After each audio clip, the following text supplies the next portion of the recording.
Hello, my name is Albert Monero Jr. I was diagnosed with diabetes almost a year to the date today, type 2 diabetes. I didn't know what was happening, but my feet were hurting all the time. They were really hard. I had to sleep with them elevated. And it got to a point where I actually couldn't eat solid food for a month. Even the thought of it, my body would not allow it. So I knew something was really wrong.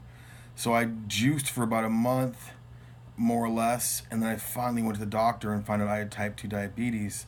And my levels were really high, like a 12.6 A1C, cholesterol, ridiculous, triglycerides were like 1,200, just through the roof.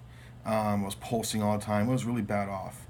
And it was very scary.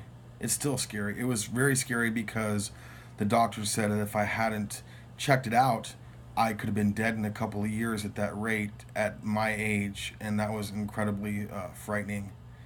And now it's been about a year since my levels are down a lot, but they're still not great. My biggest struggle is still with the food.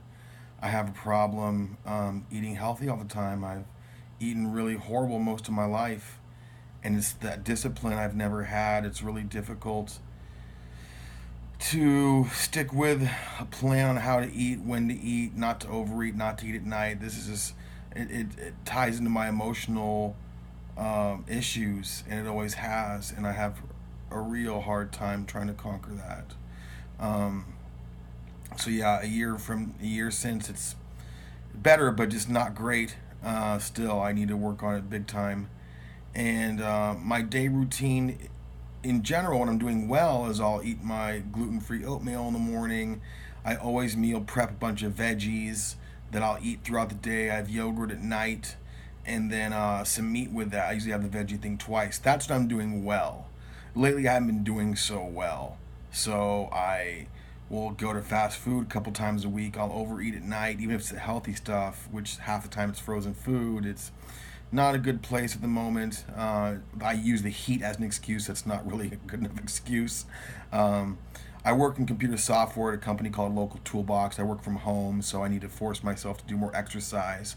When I'm doing well, I'm exercising on the bike for an hour a day. Again, I use the heat as an excuse, which I can't do anymore.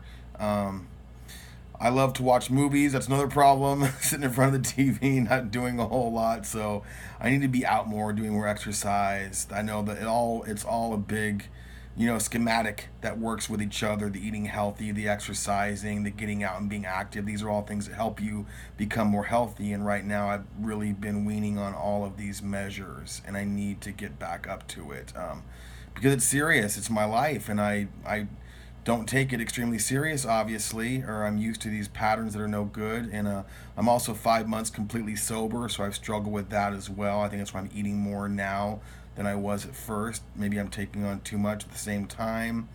I don't know. But these are all things I need to start dealing with even better. So, yeah, good luck to me.